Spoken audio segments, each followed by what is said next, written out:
What if death doesn't erase memory? What if, instead of ending, it leaves traces, fragments strong enough to survive burial, time, and even a new body?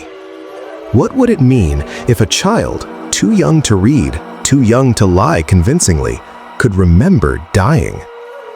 Across different countries, cultures, and decades, children have spoken about lives they should never have lived, names they should never have known, and deaths that happened long before they were born. Some of these stories were investigated, some were verified, and some remain deeply disturbing. Tonight, we examine one question science still cannot answer. Can memory survive death? Almost all reported cases share the same pattern. The children are between 2 and 5 years old. They speak suddenly, often emotionally. They do not frame their memories as stories, but as facts. They say things like, "I used to live somewhere else. I died before. That's not my real name." And then, slowly, they begin giving details, names, places, how they died. Most stop talking by age 7, as if something fades, as if a door closes.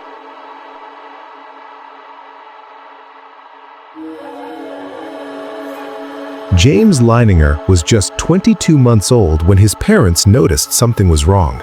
He began having violent nightmares almost every night. He would scream and kick, crying words no toddler should know. Airplane crash, fire, little man can't get out. His parents, Bruce and Andrea Leininger, assumed it was imagination until the details became too specific. James began drawing pictures, planes exploding mid-air. Not cartoon drawings, military aircraft with propellers and bombs. One day, James saw a book about World War II planes and said, "That's what I flew." When asked who he was, he replied, "James." Later, he added another name, James Huston. At first, it meant nothing. Then, James said he flew a Corsair fighter plane. He said he took off from a ship called Natoma. His parents assumed he meant anatomy, but James insisted, Natoma Bay. Bruce Leininger searched U.S. Navy records. There was a ship called the USS Natoma Bay, an escort aircraft carrier active in World War II. Then came the most disturbing claim. James said, "The Japanese shot me down. I died at Iwo Jima."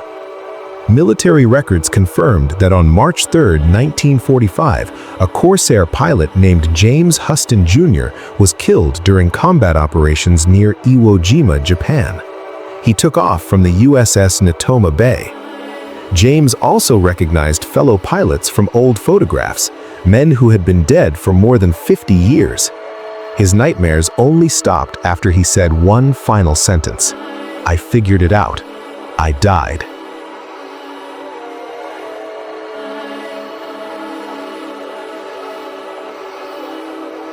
At the age of 4, Shanti Devi told her parents something alarming. "You are not my real family." She said her real home was in Mathura, about 120 kilometers away. She claimed her name in her previous life was Lugdi Devi. She named her husband Kedarnath Chaube. She described their house in detail, and then she said how she died from complications during childbirth. Her parents tried to stop her, but the details kept coming. The case became so public that the Indian government intervened. In 1936, a formal investigation committee was formed with Mahatma Gandhi's approval. Shanti was taken to Mathura. She walked directly to the house she described. She recognized relatives she had never met. She identified her former husband correctly and embarrassed him by mentioning private details known only to a wife. Every test confirmed her story. No coaching, no prior contact, no explanation. The case was officially documented and remains unsolved.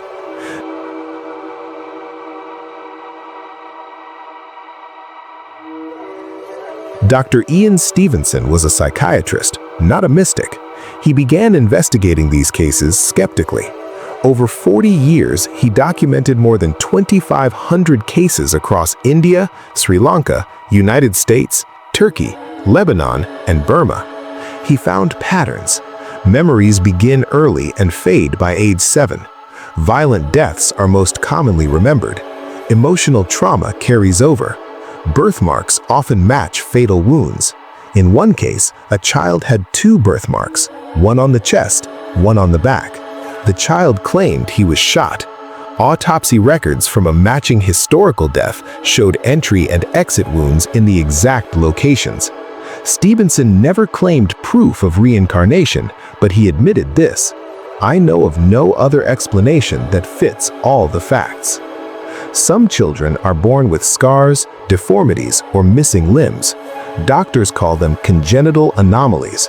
But when a child remembers losing that limb in another life and historical records confirm the injury, medicine falls silent.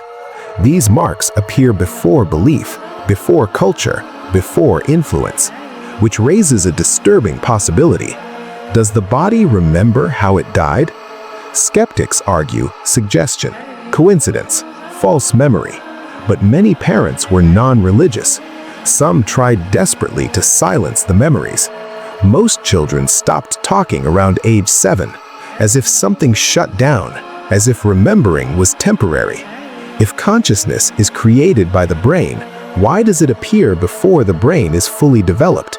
If death ends identity, why do names, places, and memories return? Maybe death isn't an eraser. Maybe it's a transition. And maybe these children are not remembering past lives. Maybe they are remembering what we forget when we're born.